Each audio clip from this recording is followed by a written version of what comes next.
It is October 20th, and we're here with ARJE, Bruce Powell, and Ron Wolfson. And I'm Vanessa Ehrlich. I'm the Director of Lifelong Learning and a longtime ARJE member. And a quick commercial, because really people are still coming in. I am in charge of ARJE Akshab. That's our newsletter. Do you want to write a 200 to 300 word article? Yeah, put it in the chat because I'm looking for some authors. Okay, and now I'm going to turn it over to Marissa, who will give our introductions, because we can't really, we can't go on without introductions. Hi, everybody. I'm Marissa Kaiser. It's my honor to be the president of the ARJE, and so glad you're here. I'm also the Senior Director for Learning and Engagement at Temple Sinai in Atlanta. So I'm introducing Ron and Bruce because I had the pleasure of being their student. I have been their student at the University of Judaism, which is now called the American Jewish University. But I will tell you just very quickly, you can read their bios. But when I saw this ad that came up, I didn't see the top portion. I just saw this. And I literally said to myself, Bruce Powell used to say that in his curriculum design class. And I remember he always said, I would rather have a C student and an A person than an A student and a C person. And that has always stuck with me for the last 20 years as I've been an educator. And Ron has always taught me how to greet you at the door and how the importance of, the opportunity for building relationships first. So we're just so glad that you can come and share your wisdom with us and just be with us virtually, which is the best part. But, I feel privileged to have gotten to learn with you 20 years ago, and you guys continue to be my teachers and inspiration. So thank you. Thank you. Thank you, Marissa. We're very proud of you, both of us. We're very proud of you. And that's a way to pick up our story. I've been teaching now at AJU before the University of Judaism since 1975. And over the years, I would invite Bruce to come and share his Torah with our students in class. And every time he told the story of how he would tell his incoming freshmen at the 3 schools that Bruce has created, 3 Jewish day schools, outstanding Jewish day schools, not all of you students will be A students in math or chemistry, but all of you can be A+ human beings. The minute he said that to the class, I would go up at the end, of class. I'd say, Bruce, you got to write a book about this. And he would say to me, Ron, I'm too busy running a school than to write about a school. So a couple of years ago, he stepped down as the head of school at Toledo High School, which is the case study in the book. And I said, now you have no excuses. And he said, but I don't know how to write a book. You know how to write books, Ron. I said, yes. And I'll be happy to mentor you. And then he turned tables on me and asked if I would help, write this book. And I was honored to be asked because we did not know each other well before we started this project. But he's an extraordinary educator, a wonderful human being, an A+ human being. And we've had nothing but joy in working on the book. And the reception of the book has been fantastic. And we're just so happy to be with the great Reformed Jewish educators around the country. We just love you all. Could everybody just say one fun fact about themselves real quick? Can we do that? I mean, it'll take us 5 minutes. One sentence with one fun fact, like I'm Ron, and where you live or where you work. I'm in Los Angeles. And I was the first person outside of Broadway to play Tevye in Fiddler on the Roof. Okay, Vanessa, you're next. My house was blown down by a tornado when I was 6. Okay. Oh my goodness, Marissa. That's not really fun, but it's not fun, but it's an experience. And your real name is Dorothy Gale, right? Marissa.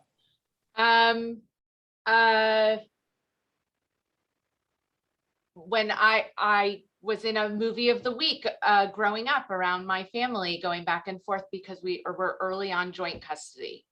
50-50, which was rare. Wow. Cheryl, and Marissa's in Atlanta. Cheryl, where are you?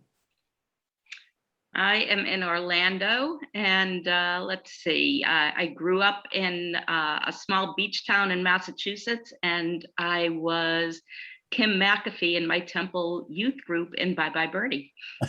There you go. We can share notes. Very good. Hi, Lily. Good to see you.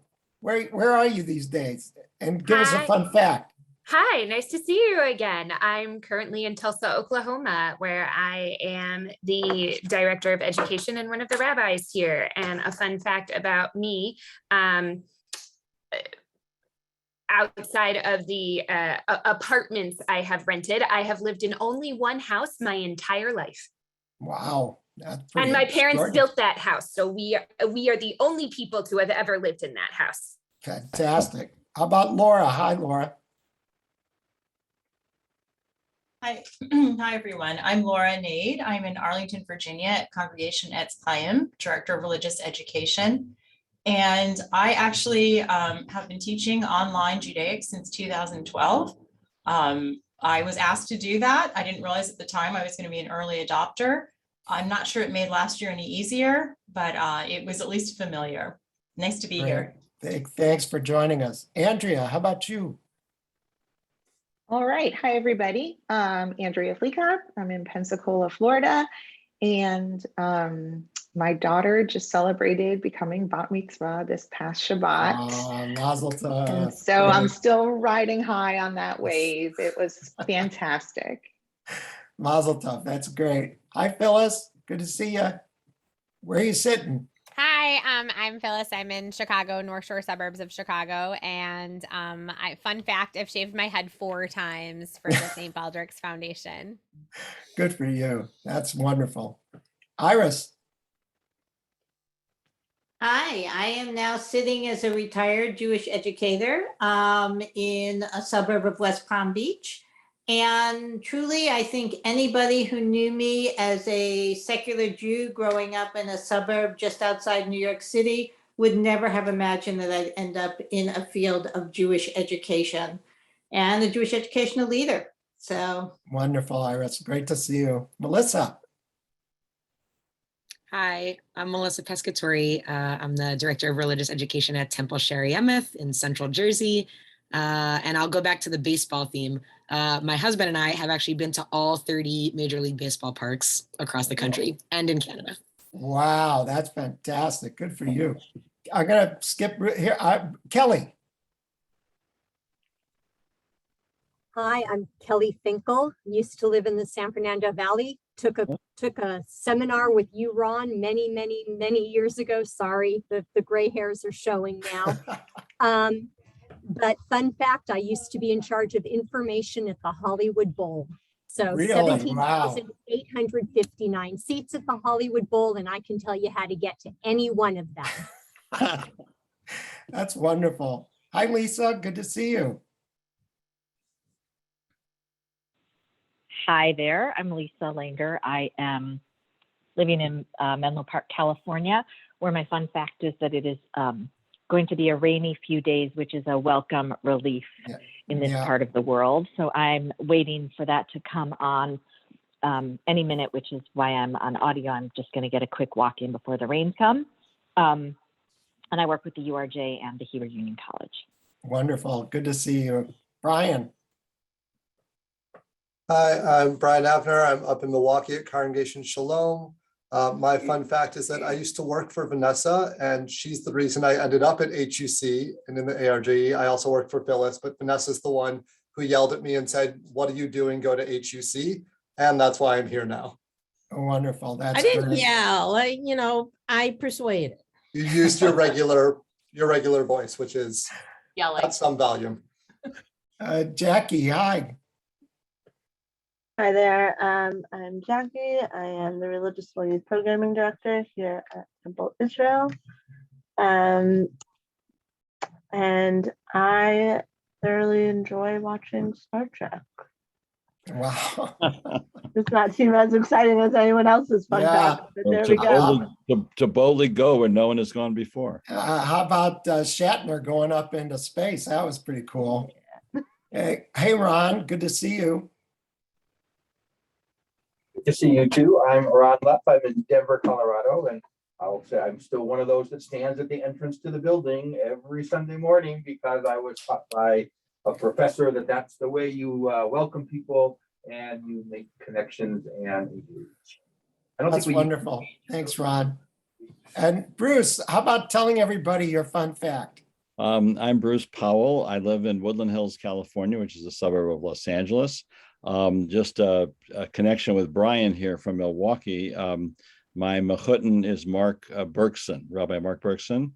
I think that's a synagogue. Maybe Mechutin is what? Mother-in-law, right? That's, no, the mechutin is the father of my son's wife. Okay. Got it. Mechutan from Chatan. Chatan and Yeah, from Chatan. Okay, good. Chatan. He's my mechutan. So my fun fact, that could be a fun fact also, that in 1966, I was in New York and waiting for a standby air flight, coming back from Italy on a trip there. And I was in the airport there and in New York, and I got on the plane going to Los Angeles, and in the first 4 seats were a musical group called the Beatles. And I flew to Los Angeles, where the Beatles then did. They had just finished their concert at Shea Stadium, and they were going to Dodger Stadium to do a concert there. That was, I guess, a long time ago. But most of you, even no matter what age you are, you've probably heard of the Beatles. It was kind of cool, and I couldn't get near them, and I did not get any autographs. Okay, they had huge security guards. I was a young guy, and they looked dangerous. They probably had guns, which you're not allowed to bring on airplanes anymore, but whatever. So that was my fun fact. I think, Bruce, I think we could, maybe the thing to do is to share, a brief overview of what we're trying to do in the book with everybody. And then we can open up for conversation. And especially, we'd love to share with you how this book is being used already since it came out in March. It's quite extraordinary. And we'll get to that a little bit later. But it's a good resource for you and your staff and your teachers. And we want to make sure and tell you how people are using it. Okay. So Bruce, a few minutes about what the book is all about. I call this the Torah of Bruce, and I'm just happy to be the Rashi commentator. So it's 95% Bruce. So I thought I was retiring when I stepped down from headship at De Toledo High School, which is a Jewish community high school that I founded in Los Angeles, named for a Sephardic family who gave us a very large gift. And then I met, and then I ran into Ron, and retirement was over because he made me write a book. And now we're spending all this time on the book. So the book came about actually in 1980 is where it started. I was talking to a group of, I was at a yeshiva high school, Yeshiva University of Los Angeles High School, an Orthodox high school. I was the general studies principal. I think behind my back, they called me the Goyish principal. And I was talking to a group of girls, and it was right around April, May, right before finals time. And the seniors had already gotten into their college acceptances, and the rest of the girls were like melting down from stress. It was an all-girls school. And I just got so frustrated with them. I said to them, did you do a mitzvah today? And the girls just they stopped. I was doing morning announcements. Did you do a mitzvah today?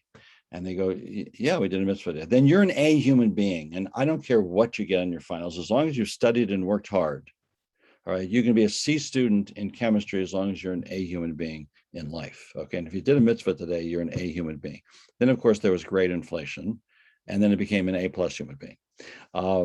So that sort of set the stage for my career, really, for the next 40+ years.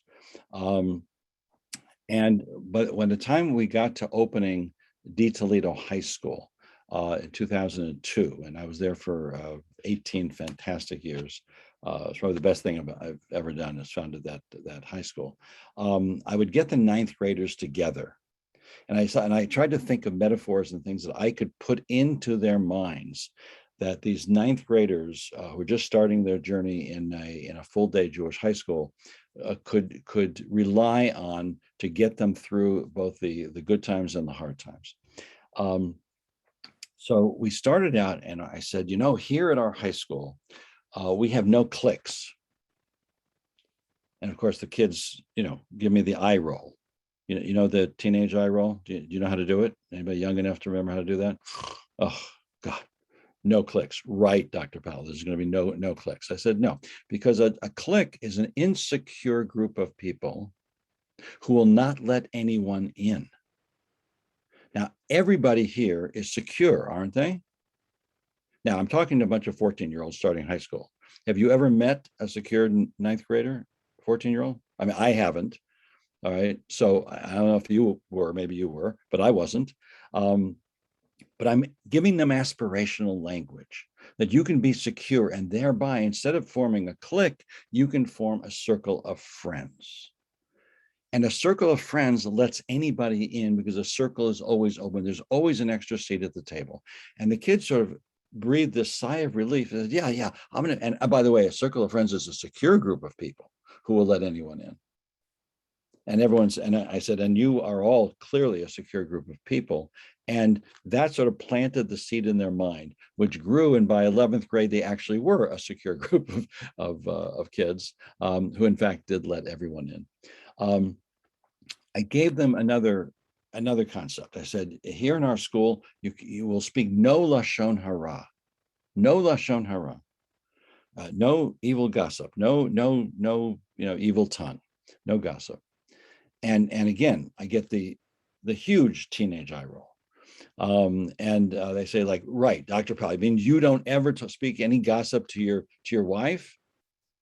And I go, well, maybe. I said, but I don't feel good about doing it. So let's have a school here where we speak no lashon hara about anybody. Don't say anything negative about anybody ever behind their back. And the kids, again, it's a sigh of relief. And by 12th grade, I saw a senior, and we were at a Shabbaton, an encampment at the Brandeis Bardeen Institute near us here. And it was a Friday night and Friday afternoon, actually. And she walked past a group of kids speaking lashon hara about another child. And the senior girl walks up to this group of ninth graders and said, you know, we don't do that here. And then I knew we had actually done something. The other concept I gave them is that every student in the school is enrolled, and I put that in quotes, enrolled in advanced placement kindness. Now, you all know that in high school, the kids take AP courses. You probably have them in your confirmation programs and so on. Kids are all stressed about the advanced placement courses in math and science, English, history, and so on. And I said, well, here, everyone is enrolled in advanced placement kindness. Well, what does that mean? Did you do a kindness today? Did you invite someone to sit with you for lunch? Did you pick up a piece of paper after lunch today? Did you offer a hand to somebody who fell down on the basketball court during a game on the other team? That's advanced placement kindness. And it went on from there. We also talked about academic excellence, and I redefined excellence I just took the root of the word excel, and I said, you can excel beyond what you can do. Bruce Powell, if I shoot 3 out of 10 free throws in basketball, that's excel for me. It would not be excellent or excelling for LeBron James. All right, that would be pretty terrible for him. Actually, he would never make the kind of money he's making. But for me, it would be excellent. I could excel. So what is our goal here? Our goal here as educators is to truly find the Tselem Elohim, the image of God in every single child, help give them opportunities to explore, to find that Tselem, and then to nurture whatever it is that they aspire to.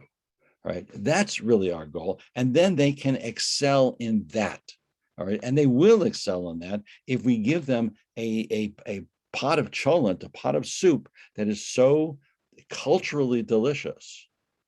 All right, that is a culture of covenant between the teacher and the students, right? That this then creates the soup in which they will grow their excellence and their tselem, their soul, their vision for the world, and so on. And they'll do it all with Jewish values. And all of this then creates an A+ human beings.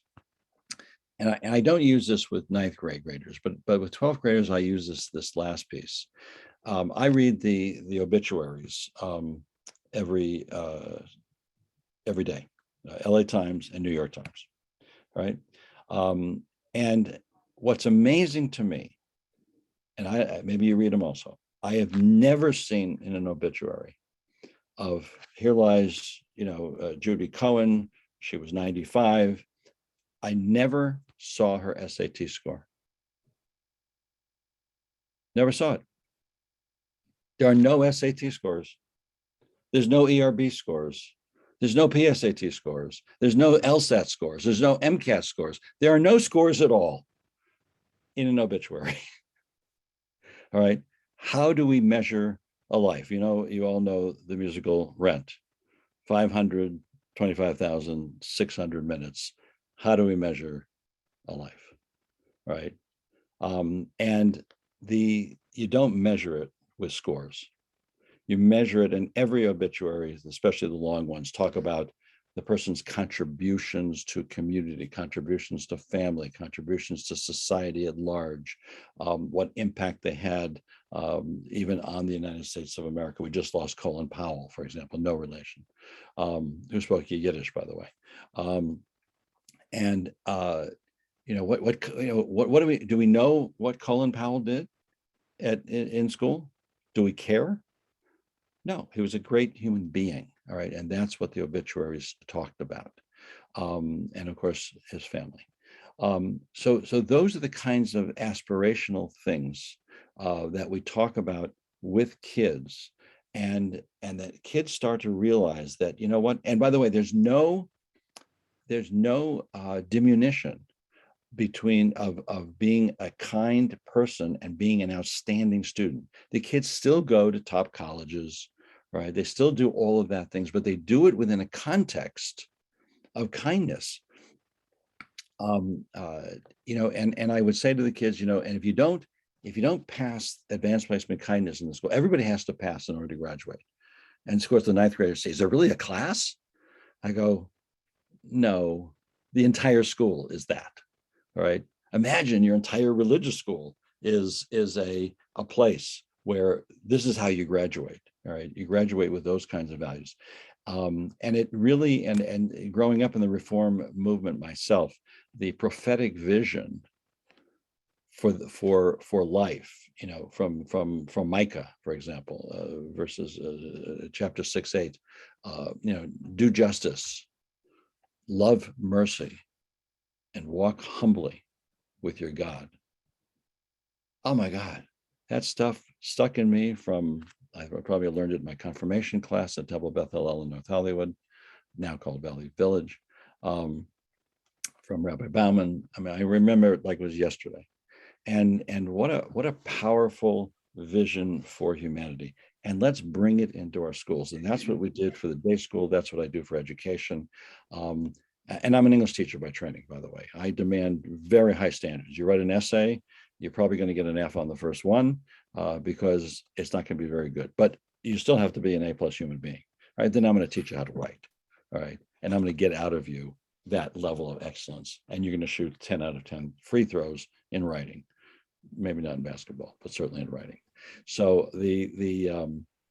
so that's, in essence, what the book is about. It's about creating a culture, all right, a thick, deep DNA and RNA situation within our schools, within our synagogues, that really touch kids' lives. And the touching is forever. Ron, back. Thank you, Bruce. Colleagues, we really wrote this book for you to use with your staff and your parents. And it's It's 4 chapters about creating the culture of a school. The 5th chapter is about parents and grandparents and their role as partners with the educators and the teachers. It's a quick read. It's about 150 pages of reading.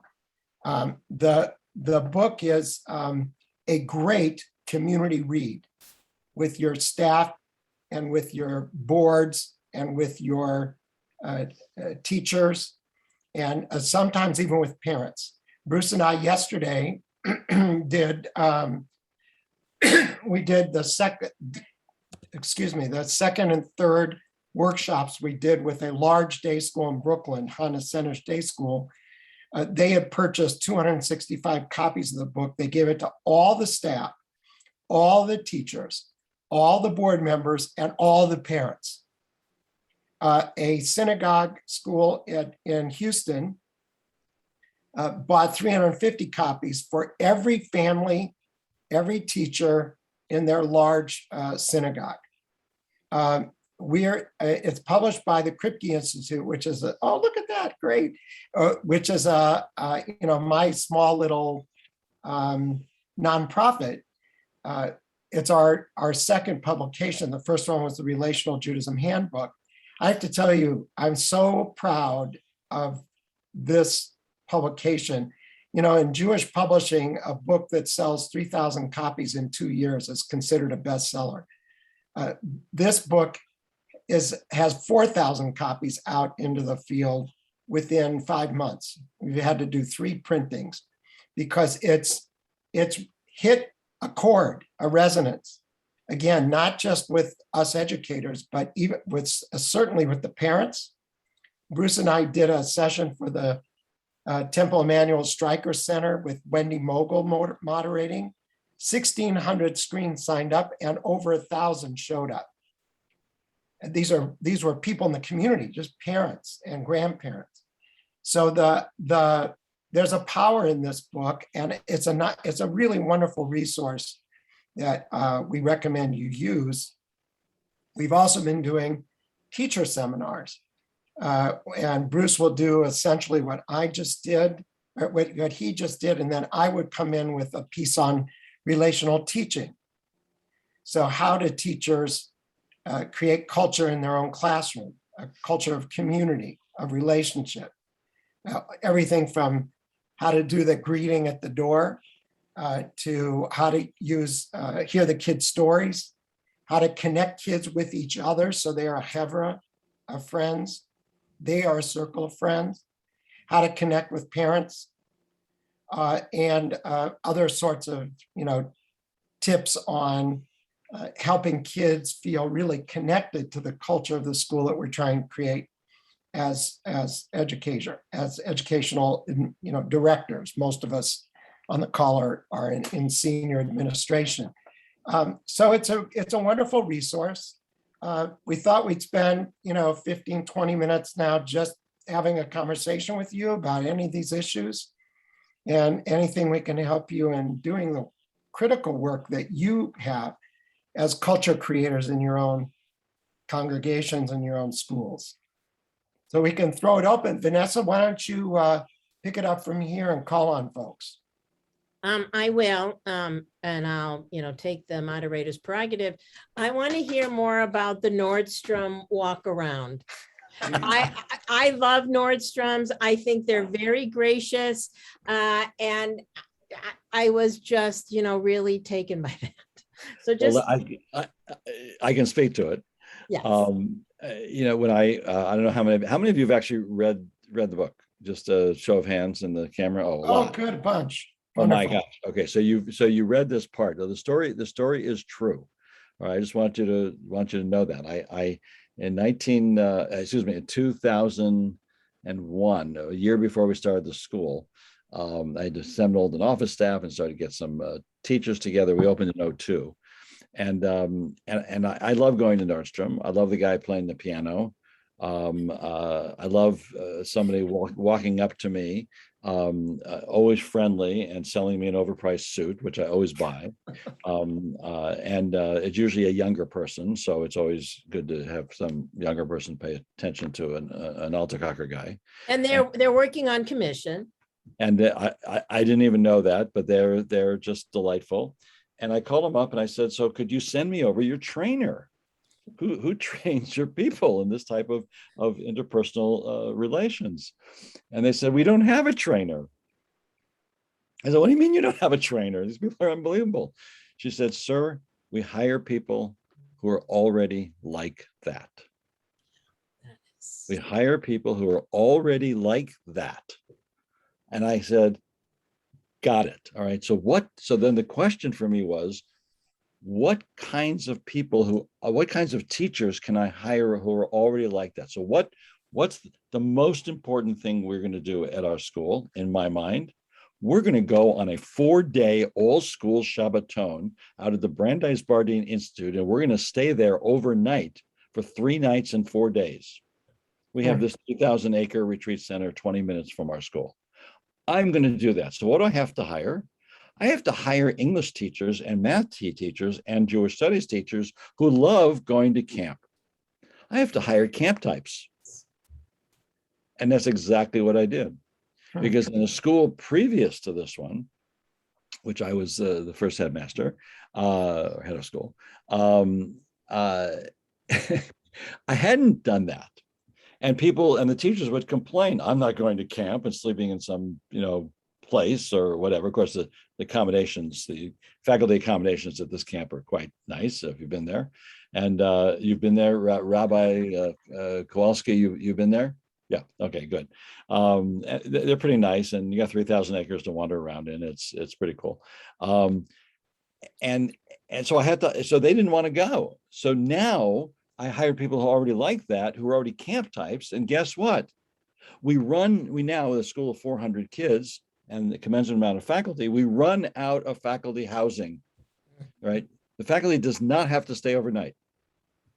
Now they all want to stay overnight, and we now have to feed their kids too. The faculty brings their families and their spouses, their partners, whomever. That's amazing. And I want to bring it up to 2021. It'd be interesting to hear, and we don't have time for it, but how do we get our security people? We all have security people. I know Phyllis and I do in Chicago, and I imagine most of you have a security person, and they're like our first line. There was a little bit about that, but tell us more about how we onboard them as well. Ron? We have in the book a link to a wonderful video that was produced for me by Stephen Wise Temple of their transportation coordinator, his name is Will Purnell. He's been there for like 40 years. And he is the most popular person in that temple because he takes it upon himself, all by himself, to be at the drop off, like many of you do when your schools are in session. But this is the transportation guy. And he just stands there and greets everybody as they come in. So you can use this as a wonderful training tool. I've shown it in synagogues and schools all over the world. The cars are a little old now, but the principle of watching what Will does in engaging kids and parents is absolutely wonderful. It's a great training piece. Back in, I don't know, it was a number of years ago, I wrote a piece with my colleague Sean Landros when I was working on Synagogue 3000 about the fact that there's no contradiction between being a welcoming person and a security guard. The best security guards learn how to say Shabbat Shalom. They learn the kids' names and the parents' names. They are welcoming while they're doing their work of profiling or checking, bags and stuff. it's something that we should do, because you're right, Vanessa, they're the front line. They are the front, same thing with your office staff. Yes. You know, how is the phone answer? And how are they getting to you? And can parents access you? You know, I often say to rabbis, you're stuck in a study somewhere back in the bowels of the synagogue. I mean, it's not the best. When we're back in person, I take our staff, and board members out to the parking lot and say, how does it feel if you're a newcomer to the congregation? Do you know where to enter the building? What kind of signage is there to welcome you? Are there umbrella stands? Is there a wheelchair? Is your coat room full of junk because it's a dumping ground? Or is it really the kind of thing you'd like in your own home when you're greeting a guest? And these are all things that we can work on as part of creating what Bruce calls in the book, an embrace of welcome as part of your culture. Let me add one more thing on specifically, Vanessa, to the security guards. In the intelligence business, the NSA, CIA world, there's something called HUMINT, HUMINT. It's a shortened version of human intelligence, meaning you can use a satellite. You can use the satellite to see, armies developing and those kinds of things. But the HUMINT, the people on the ground, are the people who actually know what's going on. So to add to what Ron is saying, where the security guard knows everyone's name, that's HUMINT. That the security guard knows all the cars and knows the parents. Then when something is out of place, then the security guard knows that something's out of place and can alert the appropriate authorities. And I think the security guards, if they are taught that, how important they are to the culture of the place, they are told that and given the dignity of that, along with a decent paycheck, then and benefits, then they understand that they rise in intelligence. One of my favorite people in the world, Michael Brooks at University of Michigan Hillel, he was there for 45 years. And I'd say this story is in the book. He called his receptionist into his office and she was very nervous and thought she was getting fired. And he says, no, I want to make you the director of first impressions. You're now the director of first impressions. The security guards can be that. Make them the directors of first impressions. Tell them how important they are without any lessening, without any mitigation of their eagle eye and watching what's out of place, because they have the HUMINT. And Will Purnell was just a traffic guy, not just, but he literally knows all the names. And by the way, I want to say something about the old cars and the Stephen Weiss thing. God, Olavai, we should all be able to afford those old cars. Okay, Stephen Weiss Temple is a very upscale place, people. So their old cars are my new cars. Okay, I just want to point that out. Very good. Kelly, go ahead. So this is something that just strikes me as curious. So it's a question for you. My recollection of being in high school was I got to ask my teachers to write me letters of recommendation. And I'm wondering if the teachers at De Toledo were keeping in mind being A+ human beings and people who were kindness scholars. Was that something that was incorporated into letters of recommendation? And if so, how were those, do you know how they were perceived by the colleges? Kelly, that's a great question. Where did you go to high school, by the way? You were in LA? I went to Grant. Oh, okay. All right. Hey, I'm in the neighborhood. My husband and I were married at Beth Hillel. Oh, okay. So you went to the Valley Jewish High School. Called Grant. Okay, it was a public school, but I went to the Central Valley Jewish High School called Birmingham, and everybody else went to to Fairfax, right? Okay. Got it. And Hamilton. So the answer is I have not read all of the letters of recommendation that the teachers wrote. I know the ones that I write, and I know some of the other ones when they show them to me and they want me to take a look at them. But I can surmise that the letters all had a paragraph in them about the integrity, about the character of the person. Because when you're applying to what I call the HYP schools, Harvard, Yale, Princeton types of schools, and those high level schools, which many of our kids are, and aspire to, everybody who applies to those schools has got massive SAT scores, massively, 4.3 grade point average. Everybody has that, right? So, okay, so what's new? What's different about you? Why are you so special? Okay, we can say, well, you're special because, you can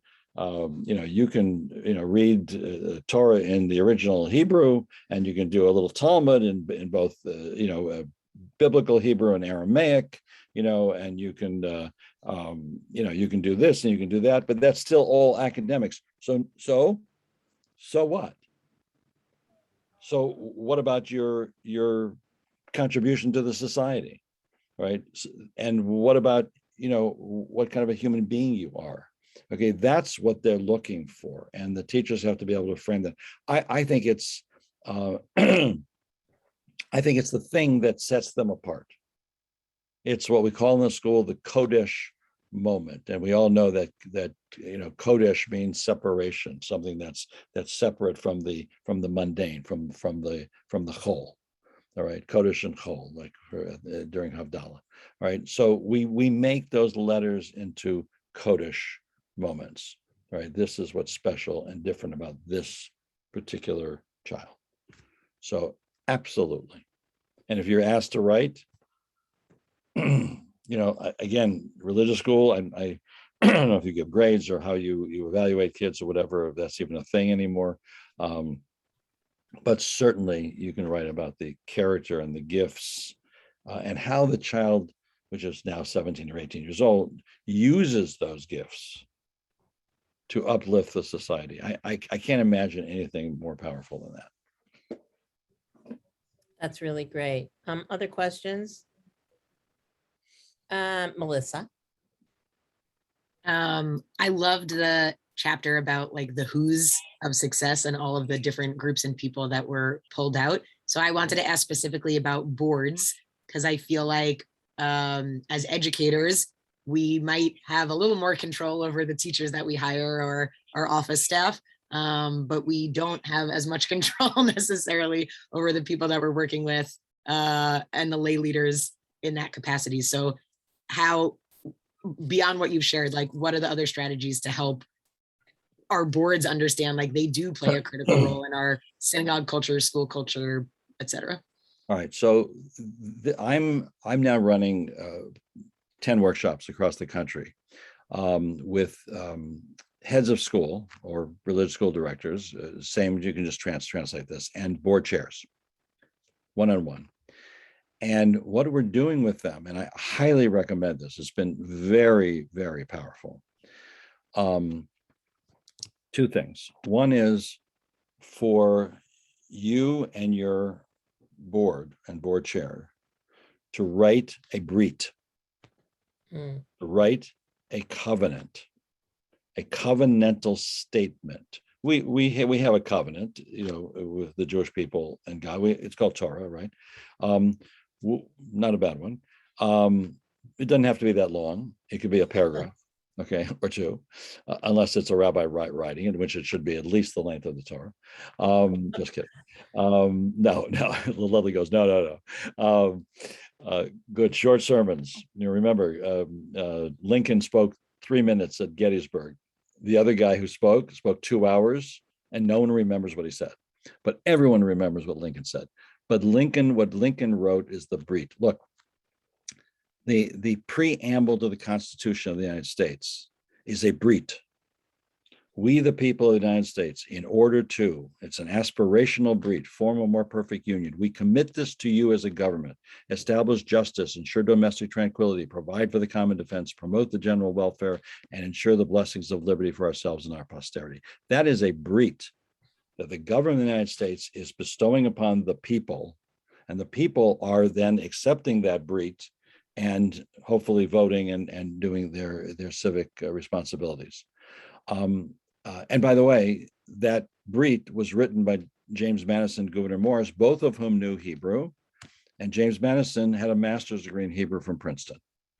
Okay, all those people, Yale, Harvard, Princeton people, they all gave their graduation speeches in Latin, Greek, and Hebrew, at Harvard for the first 200 years. All right, so I mean, they knew our tradition better in some cases than we do.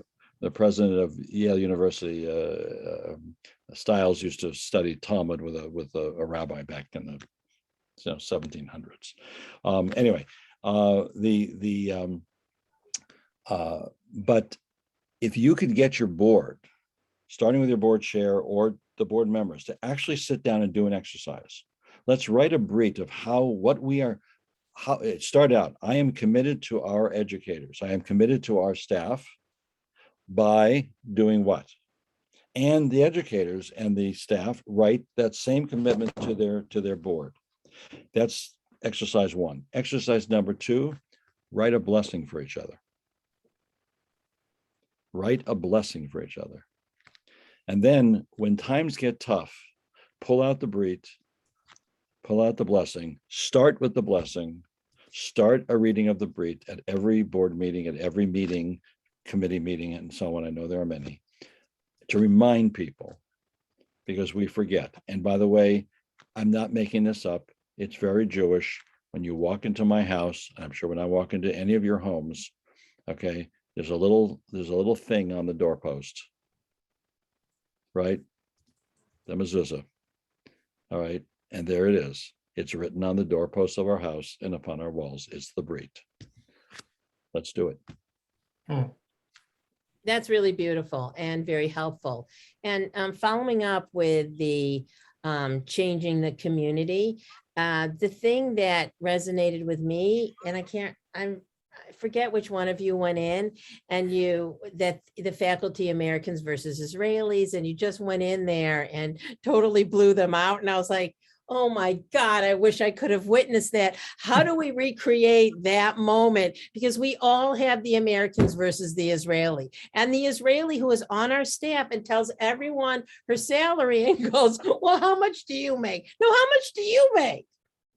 Um, In Los yeah. Angeles, it's mostly the Persian community. Ron, you want to speak to it a little bit? No, I think it was my story in the book. Go It ahead. was Matuka Benjamin, the legendary educator at Stephen Wise, who invited me to do a workshop with her huge staff. I mean, there must have been 100 teachers, and 90% of them were Israelis, and the 10% Americans were. And there was smoking going on in the lounge. Talk about Lashon Hara. It was crazy.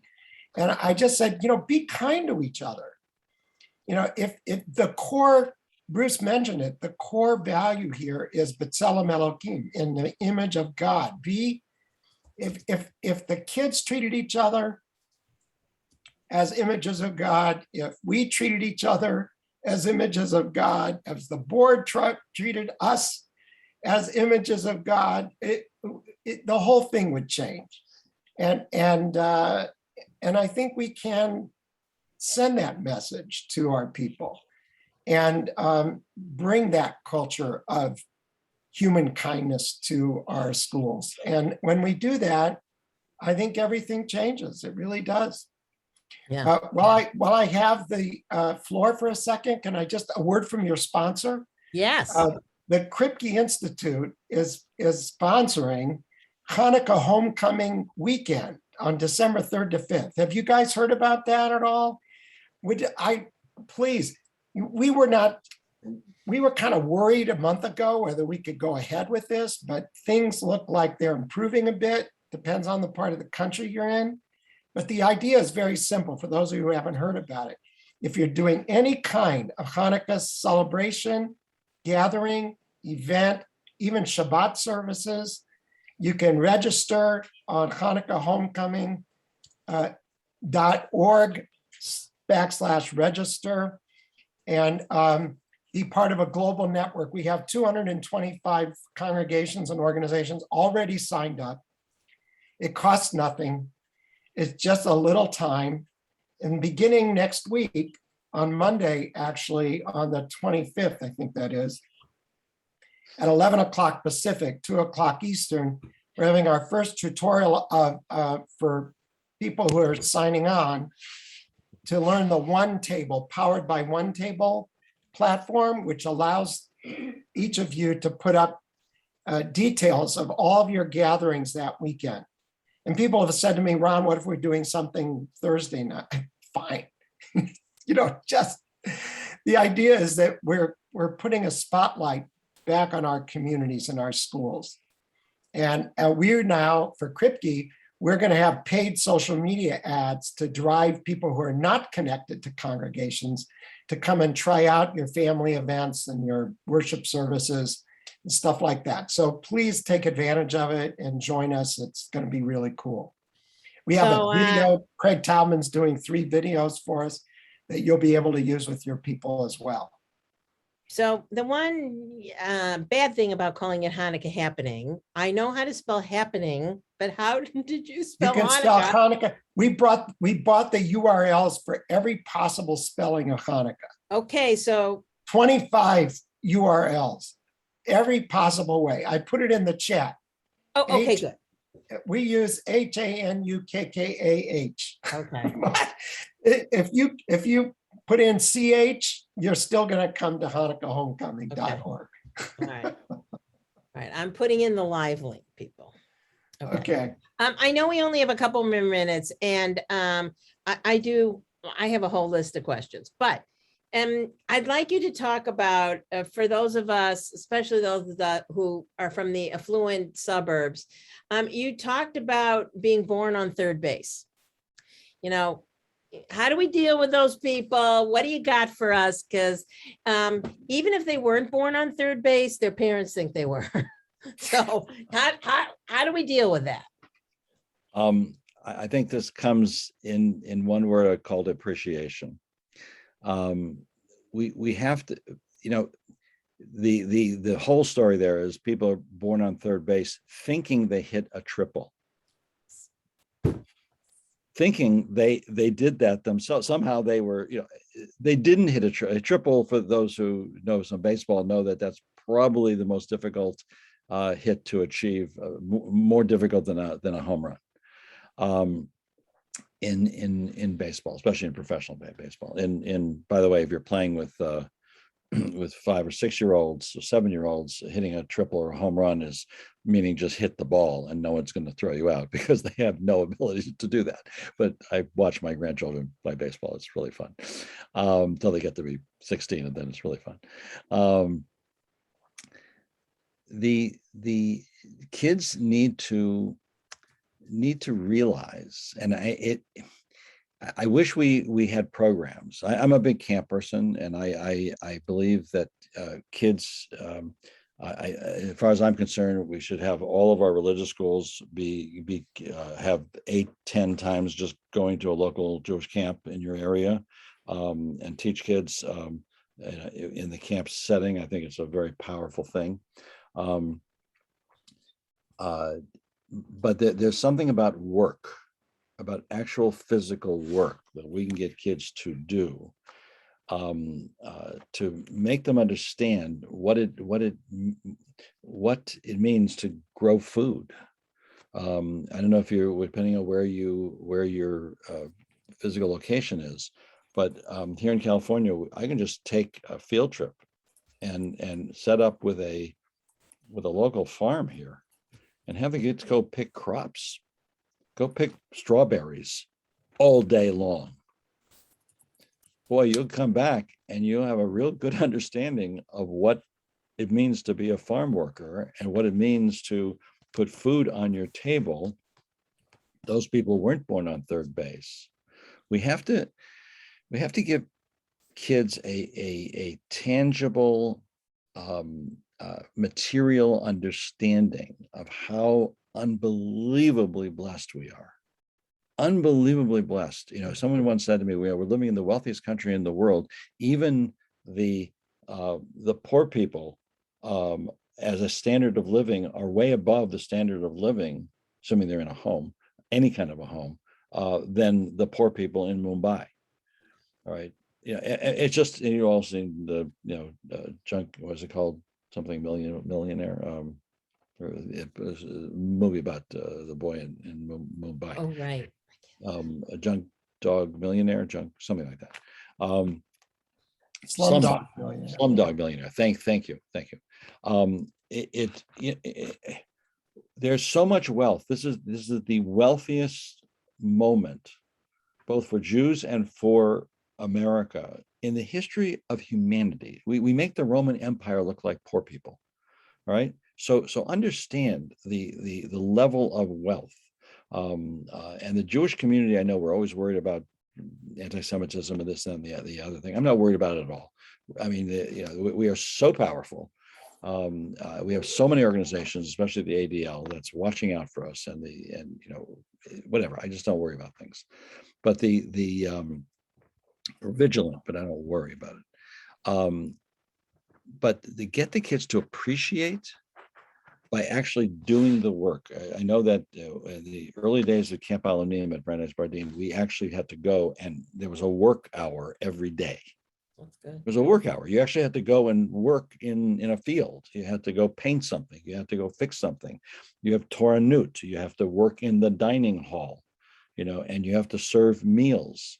What's fascinating that all of the highly blessed kids at D. Toledo High School, all of them who went to camp, when we go on a Shabbaton, those are the kids that know how to clean a table at the end of a meal. It works, and they appreciate that, and it's not going to kill them. In fact, it's the opposite. It's an outward bound kind of concept, right? Get them out there and get them to appreciate it. That's all I got on that. I mean, and then you have to execute. Right. So I also like to, begin on time, end on time.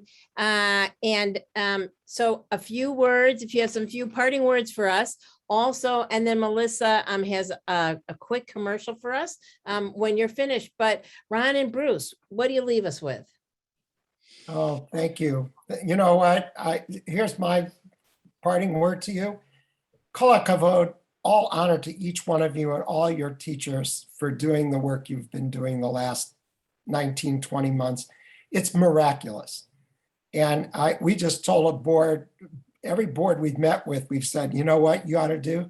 You ought to write thank you notes to the teachers and the administrators from the board to your teachers. Much more important than a little paycheck. Yeah. Because what you've done is miraculous, heroic. And I'm so proud of all you Jewish educators out there. It's just fantastic what you've achieved. And we're so blessed to be with you. And thank you for inviting us today. And my parting word is there's 6 questions God asks of us when we pass from this world. They're in Masechet Shabbat 31a in the Talmud. And the last question is my favorite question. Did you understand a big thing from a small thing, and a small thing from a big thing? And what we do, what you do every single day is a very big thing. So thank you. Oh, so beautiful. I can't. I'm sure everybody has the same thing. Melissa, what do we have to look forward to?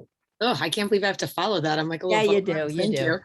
Well, thank you, Vanessa, with an assist from Marissa, I think, for getting Ron and Bruce to come on with us for this book group. It really elevated everything. So thank you. This is part of our ARJE Limud series professional learning offerings. So right now we also have a class going on through our Torah Lishma series with Lisa Langer of Machloket Matters. So our last session with that is next week. And then Iris and Lily will be taking their monthly Torah Lishma, not on the road, but on Zoom once a month. So look for registration information for November 17th, which will be their first official kickoff, I guess, with them. And it'll be a text study, I think around Hanukkah, as Hanukkah's super early. or not early. We just say it's early. It's always the same time, I know. So look for that. And it'll be, Tour Lishma will be once a month, the third Wednesday of every month at 1 Eastern. So there'll be a registration link out soon in the Akshav. So thank you, Vanessa, again, for getting that together for us every week. And join us in Baltimore. Registration for our AG will be out any day now. So join us in Baltimore because we need to be together if possible, obviously, in safe ways. I did record this. The YouTube link will be on our Facebook page, or you can email me. Thank you. Thank you, everybody. Thanks, Bye. everyone. Bye-bye. All the best. Take care. Bye-bye. Bye. Thank you, thank you, thank you.